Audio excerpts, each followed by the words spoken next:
வணக்கம். முதல் காகிதம். புத்தகம், புத்தகமானது எப்படி? இந்த பயணத்த திருப்பி பார்க்கறது எனக்கு ரொம்ப சந்தோஷமா இருக்கு. உங்களின் அறிமுகம். நான் ஷிவானி பிரியங்கா. தஞ்சாவூர்ல கணந்தங்குடிங்கிறது தான் என்னோட சொந்த ஊர். இன்ஜினியரிங்ல மாஸ்டர்ஸ் கம்ப்ளீட் பண்ணிட்டு இப்ப ரைட்டிங் கான்சென்ட்ரேட் பண்ணிட்டு இருக்கேன். நான் எழுதி 2 புக் வெளி வந்திருக்கு.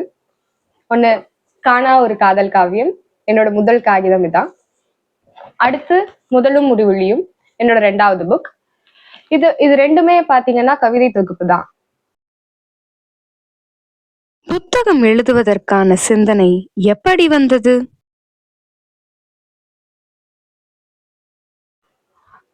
புத்தகம் எழுதணுங்கிற சிந்தனை எனக்கு எப்படி வந்தது அப்படின்னா, நான் எழுத தெரியும் அப்படின்ற எனக்கு தெரிஞ்சதுலேருந்து எனக்கு புத்தகம் வெளியிடணுன்ற ஆசை இருந்துட்டே தான் இருந்தது. அது ரொம்ப கன்ஃபார்மா பண்ணணும்னு நான் டிசைட் பண்ணது வந்து கார்முகிலனோட என் தங்கமேங்கிற புக் ரிலீஸ் ஆனதுக்கு அப்புறம் தான் நான் கண்டிப்பா புக் பண்ணணும் அப்படின்னு முடிவு பண்ணேன். அவங்களோட கைடன்ஸ்ல தான் நான் ஃபர்ஸ்ட் புக் பண்ணேன்.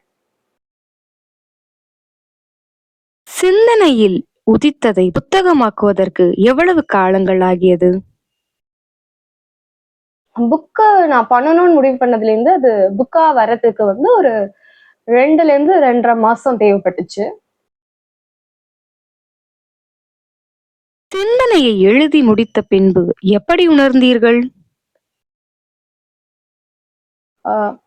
புக்கு சிந்திச்சுட்டு புக்க பண்ணணும்னு நான் முடிவு பண்ணதுக்கு அப்புறம் நான் எழுதல. நான் எழுதுனதுக்கு அப்புறம் தான் புக்கு பண்ணணும்னே முடிவு பண்ணேன்.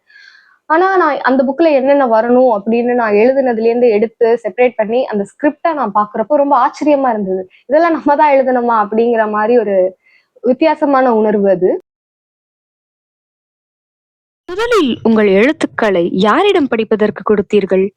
அதன் அனுபவம் என்ன? ஸ்கிரிப்டை நான் ரெடி பண்ணதுக்கு அப்புறம் என்னோட ஃப்ரெண்ட்ஸ் 2 பேர் அபு, ராஜி அவங்கள்ட்ட தான் கொடுத்தேன். அவங்கள்ட்ட கொடுத்து அவங்க என்ன கரெக்ஷன் சொன்னாங்களோ அது பேசிக்கா பண்ணேன். அதுவும் ரொம்ப நல்லா இருந்தது. அந்த ஃபீல் புக்கா பார்க்க போறோம் அப்படிங்கிற ஒரு எக்ஸைட்மெண்ட் இருந்துட்டே இருந்ததால. புத்தகம் வெளியீடு செய்வதற்கு என்னென்ன முயற்சிகள் செய்தீர்கள்? அதன் அனுபவம் என்ன? புக்கு பண்ணணுங்கிறதுக்கு நான் என்னென்ன ஸ்டெப்ஸ் ஃபாலோ பண்ணேன்னா, நான் ரொம்ப பெருசா மெனக்கெடல. ரொம்ப லைட்டா தான் பண்ணேன். கார்முகிலன் வந்து எனக்கு ஒரு பப்ளிகேஷன் சொல்லியிருந்தாங்க. அந்த பப்ளிகேஷன்லயே போயிட்டு எப்படி புக் பண்ணணும், அதோட ஃபார்மேட் என்ன, கவர் எப்படி டிசைட் பண்ணணும், அந்த மாதிரி சின்ன சின்ன விஷயங்கள் மட்டும் பண்ணி நான் புக் பண்ணிட்டேன். பதிப்பகத்தோடு உங்கள் அனுபவம் என்ன? பதிப்பகத்தோட எனக்கு பெருசா எந்த ஒரு ஒரு உறவுமே இல்லை. ஏன்னா அது வந்து ஒரு செல்ஃப் பப்ளிஷிங் பிளாட்ஃபார்ம். எனக்கு அது சாஃப்ட்வேர் மாதிரி தான் ஃபீல் ஆச்சு. அது என்ன கேட்டுச்சோ அதை நான் அப்லோட் பண்ணேன். புக்கா வந்துருச்சு. ஸோ பதிப்பகத்தோட எனக்கு எந்த ஒரு பெருசான அட்டாச்மெண்ட் கிடையாது. முதல் புத்தகத்தை திறந்து பார்க்கும் பொழுது உங்களுடைய மனநிலை என்ன? எப்படி உணர்ந்தீர்கள்? முதல் புக்க பாக்குறப்போ காணா ஒரு காதல் காவியம் எப்ப பார்த்தாலுமே எனக்கு ஒரு விதமான கூஸ்பம்ஸ் இருக்கும். ஆனா பப்ளிஷ் ஆன புதுசுல அதை பாக்குறப்போ நம்ம வாழ்க்கையில ஏதோ ஒன்று பெருசா பண்ணிட்டோம் அப்படின்னு தோணும். இப்ப பாக்குறப்ப வாழ்க்கையில ஏதோ ஒன்று நம்ம பெருசா பண்ண போறோம். அதுக்கான ஃபர்ஸ்ட் ஸ்டெப் தான் அந்த காணா ஒரு காதல் காவியம்னு தோணுது. தற்போது ஒரு எழுத்தாளராக எப்படி உணர்கிறீர்கள்? ஒரு எழுத்தாளரா நான் இப்பெல்லாம் ரொம்ப கான்ஃபிடென்ட்டா ஃபீல் பண்றேன்னு சொல்லலாம். கொஞ்சம் தைரியமா இருக்கேன். எழுத்தாளராகிய பின்பு குடும்பம், உறவினர்கள் மற்றும் சமூகம் உங்களை எப்படி அணுகுகிறது? ஃபேமிலி மெம்பர்ஸ், ரிலேஷன், ஒரு சமூகத்துல நான் போறப்போ என்னைய பாக்குற பார்வை வந்து புக்குக்கு முன்னாடியும் இப்பக்கும் வித்தியாசமா இருக்கு. இப்போலாம் என்னோட ஒப்பீனியனை வந்து ஒரு கொஞ்சம் ரொம்ப கன்சிடர் பண்ணி கேக்குறாங்க எல்லாரும். எழுத்தாளராக குடும்பம், உறவினர்கள் மற்றும் சமூகத்தை நீங்கள் எப்படி அணுகுகிறீர்கள்? என்னோட பார்வையும் உலகத்து மேல மாறி இருக்கு. முன்னாடிலாம் நான் எதையும் கவனிக்க மாட்டேன். இப்ப எல்லாத்தையும் கவனிக்கிறேன். ஏன்னா நம்ம எழுத போற விஷயங்கள நிறைய பேர் படிக்கிறாங்கங்கிறப்போ எந்த ஒரு இடத்துலயும் ஒரு பிற்போக்கான சிந்தனையையோ இல்ல தவறான கருத்துக்களையோ கொடுத்துடக்கூடாதுங்கிற ஒரு பொறுப்புணர்வோட எல்லாத்தையும் பார்க்க ஆரம்பிச்சிருக்கேன். எழுத்தாளராக சிந்திப்பதற்கும் எழுதுவதற்கும் எப்படி நேரம் ஒதுக்குகிறீர்கள்?